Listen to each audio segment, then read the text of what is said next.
I thought I'd do a little scuttlebutt about tarot because I'm really excited that I got my suitcase of some of my collection is in here.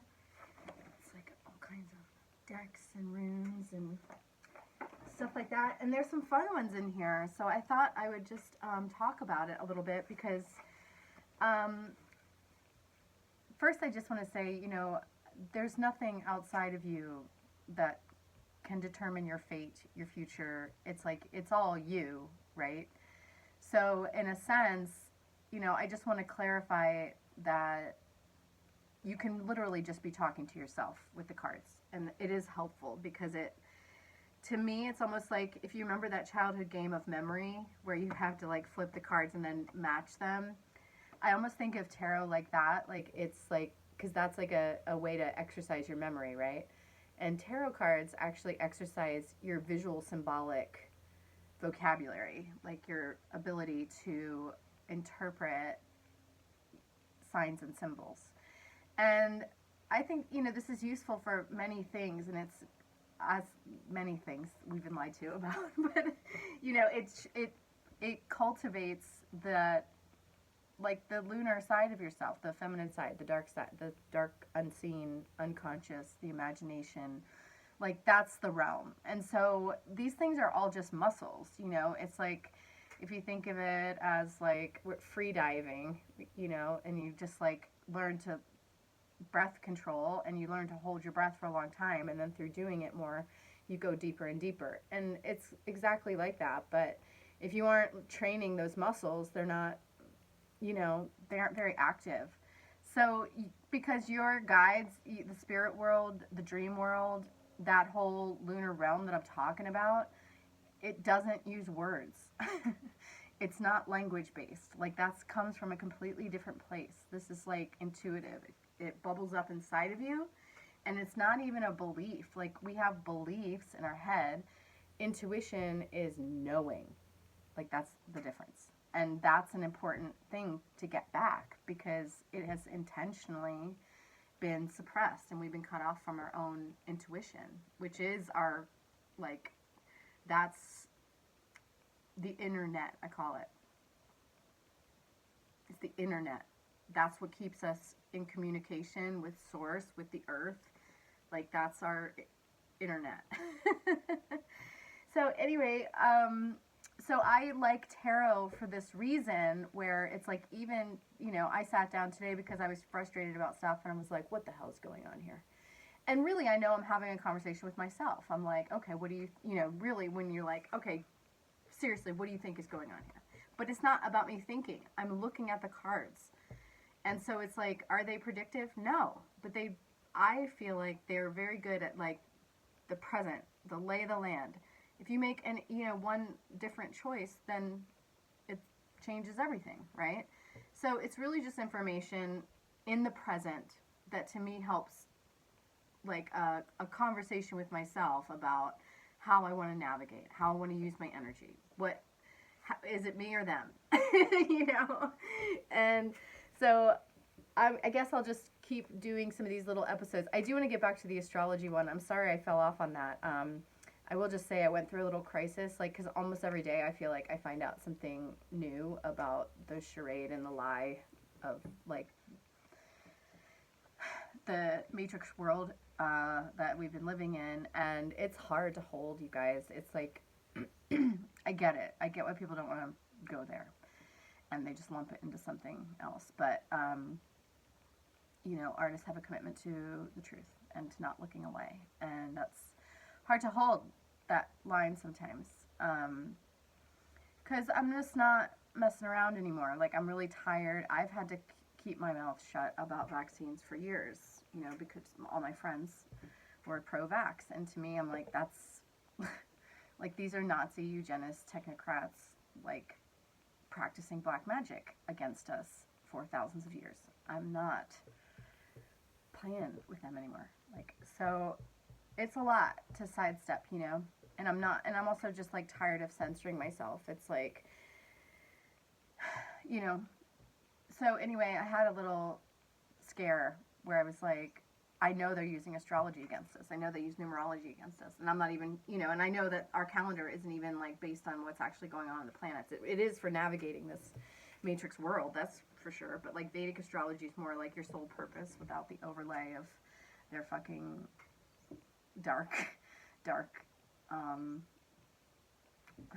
like encapsulation that they've kept us under. And anyway, long story long, I'm going to get back to the astrology one, but I had a little like hiccup where it's like, can I, in good conscience, like keep going with astrology if I know that they're using it against us? But I do just believe that the planets, that these energies are around us. It's the astrological weather. So I'm like, yeah, there's a lot of value in learning it, both defensively and offensively. But that also, what it does, kind of similar to tarot, is that it conditions you to see yourself as like this multi-channel being. And getting that online has been huge for me. It's like really getting my lunar and solar, my masculine, feminine, my doing and receiving in balance. So I'm not just like overgiving. I'm not like also over hiding. I'm not like staying in hermit mode. So, you know, these are all things that I think tarot and astrology are really good for, like having a rich inner life and having a conversation with yourself. It's not like I'm going to the cards to have them tell me something that's not already inside of me. I'm going to enter into a conversation using visual symbolic language. And so even though we'll go through this and I will use words about it, but it's more than that. It is the images, and you start to create your own associations, or some of it, if it's something specific that you have a memory about, like that's how your guides are talking to you, right? So you start paying attention to these things, and then there's less lag time, and you don't do the big fucking rookie mistake of like taking your intuitive hit and then running it through your mind to dissect it in a million pieces. Like, oh hell no, you better listen. When that intuition is talking to you, like you are going against yourself, and it's like goes against the whole grain of the way the world works. So it's like we can't go against ourselves. It's like you really gotta have that. Like I said, it's a rich interior life. Okay, let's get on with the tarot. 7 minutes in. Okay, so this deck is really cool. The Tarot Astrologique. And I like this one a lot because it's based on astrology, but it also contains the elements and like the symbols. So it's really good for, fluency and visual symbolic language. So it's like remembering what all the runes are, what all the symbols are for all those zodiac signs, and all that kind of stuff, so that you just get to the point where you look at it and it's just like reading it. So that's why this deck is really cool. And I love the art. So let's just do a pull. And then see what they have to say. This is a great deck, though. The cards are good size for my hand. Also, that's helpful. What do we have there? Sagittarius wrestling on a lion. So see the symbol down there with the bow and arrow. And then we've got Mercury, Leo, and Mars in there. And it says, can't quite read that. Yeah, so some of these, I'm not sure, like the stuff on the bottom, I gotta look back in the book. But for now, I'm just taking the main image and taking what I can from it. And that's the other way that I learn, is like I just kind of let it wash over me, and like whatever sticks, sticks. And then it kind of just keeps developing more meaning over time.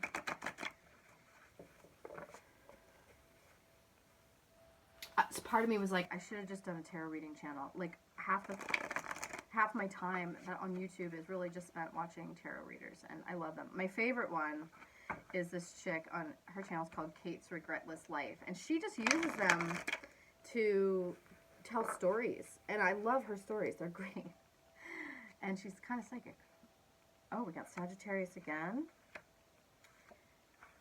and Pisces and Leo. This is interesting. intense, guys. Just going on the images is really intense. We've got centaur shooting, creature from the Black Lagoon. That's like the heavy negative polarity of Pisces, thick, stuck in the muddy swamp of emotions. Then we have Leo with this four-headed snake. Oh wow, what a scene. Huh. That's cool. I mean, the art is just so neat. And we've got Venus and Neptune in the smaller ones. In exaltation, it says, okay, this is exalted Pisces. I mean, look like the creature from the Black Lagoon to me. Sometimes your own associations do override it, you know? Oh, here's the one from the cover. So, just really great images, right? And that's an hourglass and the number 1. Roman numeral 1. The Sphinx. Water coming out of his mouth. That's so cool. Okay, so that's the Tarot Astrologique. Let's look at, this is a really cool, okay, this is my favorite deck. This is my everyday deck. Maybe we'll do that last. Let's do this other one, which is from a Nevada City artist. I really love this, her drawings too.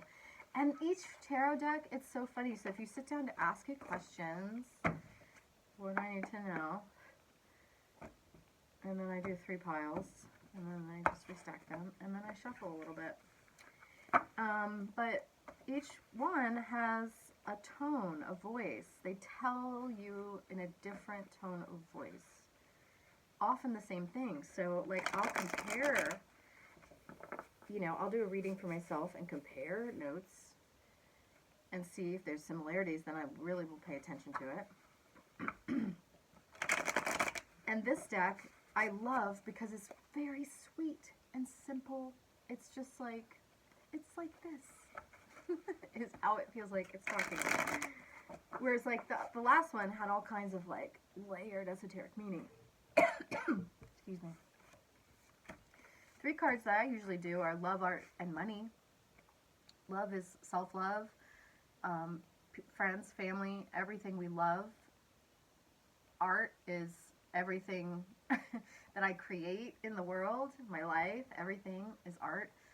And money is like what we have to do in the material world. So that includes money, but includes more, you know. So let's see what we got. Love, 8 of Pentacles. This looks right. This is like me in the garage right now. He's working away, making his pentacles, just doing his thing. I feel, see what I mean? It's so sweet. It's like, yep, this is you. You're just working away in your vocation. And I am. Art, Empress. This is a major arcana card. This feels like confirmation. Like, yes, you're in your element. You're making your art. And, you know, rabbits are a symbol of fertility. And we've got the tree bearing fruit and the flowers. And it's very rich in abundance. And she's got, a shield behind her there? Yeah, love that. Aren't they the great illustrations? Money, Queen of Wands. Well, she looks serious. This is like taking your passion and making it happen, Irene Cara style. Well, that feels like confirmation too. I'm in my power of using my passion. Fire element. Cool drawings, right? Okay, then we get into like this is a fun one. Okay, so that's like, this is what's going on. Like, it's like the dummy's guide to your life. Like this kind of deck where it's like very simple. Here you go. Sweetest, most simplest way I can say it is this.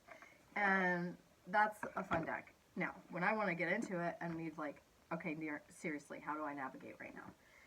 This is a great deck for that. Psychic Tarot Oracle deck. Oh yeah, I should say the names of these people. This is a guy named Thomas. That's all it says, literally. Thomas made this one. That's funny. Jessica Lee Henry she's the Nevada City artist who made this deck. And I love this deck. She has matte cards. The printing is really nice. They feel great. Okay, this one's John Holland's Psychic Tarot. This gets more into like how to navigate. Let's see what it says. How do I navigate? What's going on right now?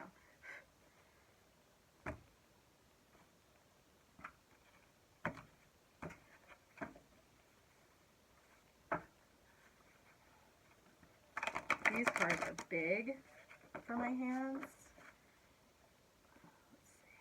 They're like wide. What do we get on the split?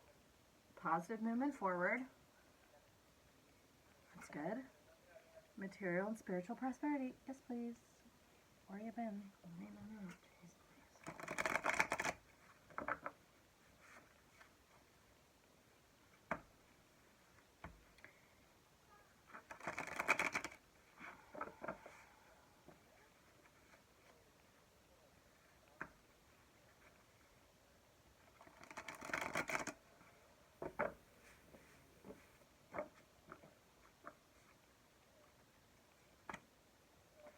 Apart and money again. Just see what it says too. I've been suffering in silence, working towards foundations and achievements, and my passion is ignited. So that's an interesting similarity. So suffering in silence.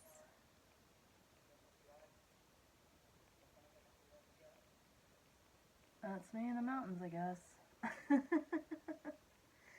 And that feels right. I mean, like I said, I've tended to just go into hermit mode pretty hard when things get crazy. So, I mean, I feel that. I'm trying to come out. My art, foundations, and achievements. This feels right. I'm trying to get a hold on a little live-work situation here on the West Coast and on the East Coast. It's a tall order, but I'm working on a foundation. Like, this feels like confirmation. Like, yeah, this is what you're working towards. Rainbow House. And then this is one that I thought was really interesting because this looks so much like the Queen of Wands card, and it was in my art placement at the same time. And it says Passion Ignited. Oh my god, my nail polish is all coming off. Sorry, my fingers are bad. Anyway, doesn't this look similar? Super cool. So that feels like, yeah, I'm on the right track with my following my passion and being passionate. I mean, I've recently had the experience of, you know, just triggering some people having just strong and different opinions, and I'm just tired of being censored or being like, oh, you can't, like, oh, you're too much. How you say things is, I'm like, there's nothing wrong. I'm a good person. Goodish. I'm good enough person, right? Like, I'm not, like, gonna be, I'm only gonna talk about these things, but then I'm gonna be dragged into a bunch of political discussions, but, like, we can't actually talk about, you know, what I think is the truth. And I'm like, I can't play those games anymore. It feels risky to my sanity and my peace, honestly, to let any of it in. And I keep pushing it out and protecting my peace and just going where the love is. We're going where it feels right, going where the flow is, getting a re-enchantment back online. It's like I'm feeling for where the magic is and moving in that direction. So, interesting stuff, huh? Last one, and then we'll wrap it up, but I'm trying to keep up with my output here on my channel. Maybe you notice I'm trying to put stuff out, and you know, and it's like I'm not doing these like easy fucking 10 bullet points of, even though I did for the artist way, but you know, like I'm not doing a lot of those like easy pills for people. I'm giving you guys like a slice of my life, what I'm interested in. It's very personal, you know, and I'm being very honest. I'm also like trying to teach also some spiritual things. Like this is why I say like creativity is like a spiritual practice. It's like going deep inside of yourself and feeling around for, you know, what's there, what wants to come out, you know, and really building that world from that place.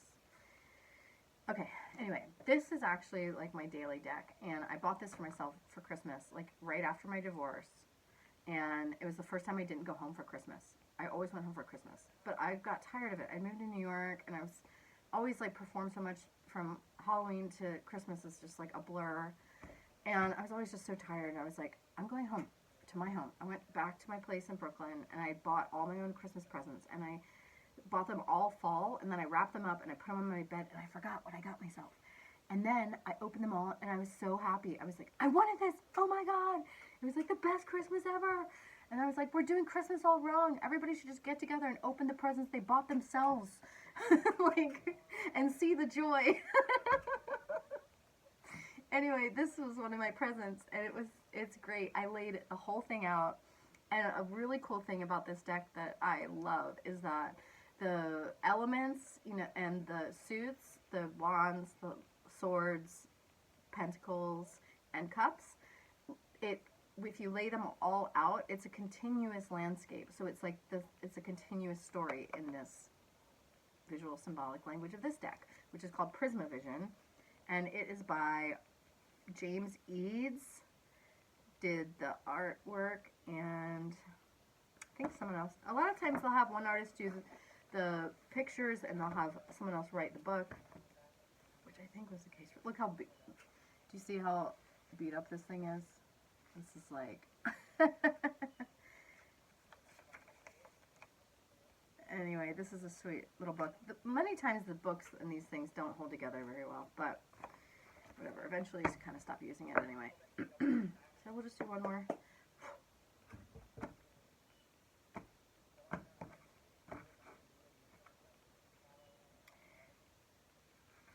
And it's funny, I mean, it used to have like metallic edges, so they're so worn out. Oh wow. Okay, one just popped out. We'll take that.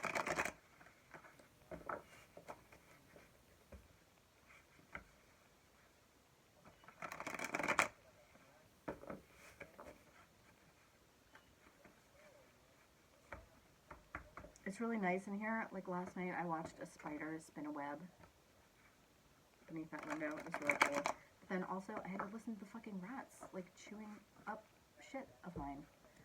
They were just so ballsy. I'm just like, we gotta get a cat here or something. They do not care. They just don't care that I'm here, and they do whatever they want. They're eating my stuff. It's like taking it back from the forest, you know, because it had gotten rewilded, and trying to put some actual boundaries back is not going great, you guys. Partly because there's no doors. But we can coexist. Spiders are fine. It's just like, eat those mosquitoes, please.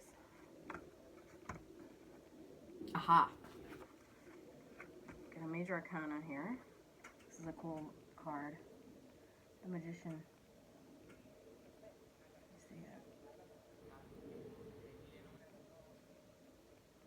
It's like he's growing into the ground.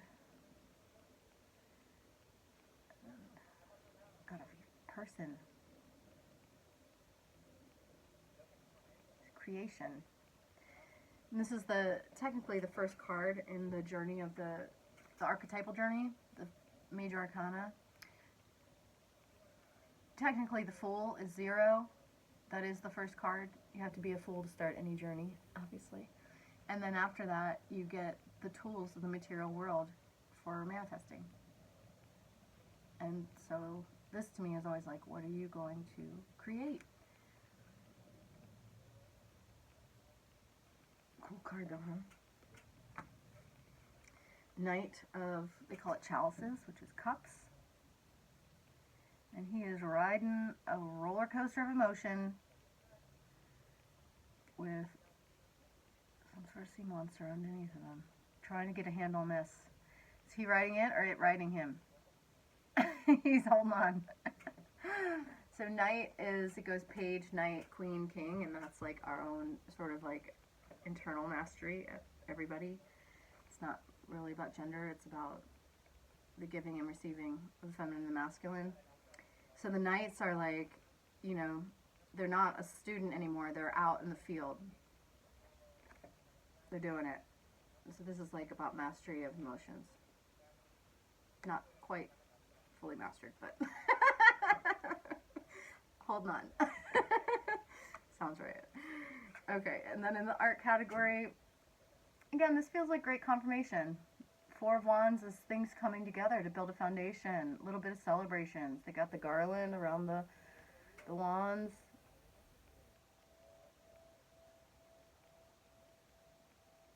You guys hear the wind chimes? So cool, isn't it? So yeah, this feels like confirmation that's coming together. And that would be my money and like the material world. It's like the foundation is coming together. And that feels like great confirmation. So the card that popped out, oh, interesting, Page of Wands.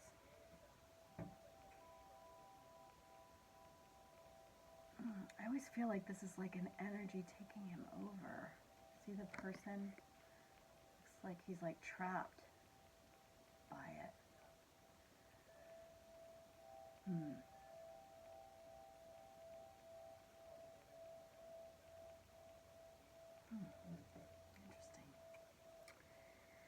All right.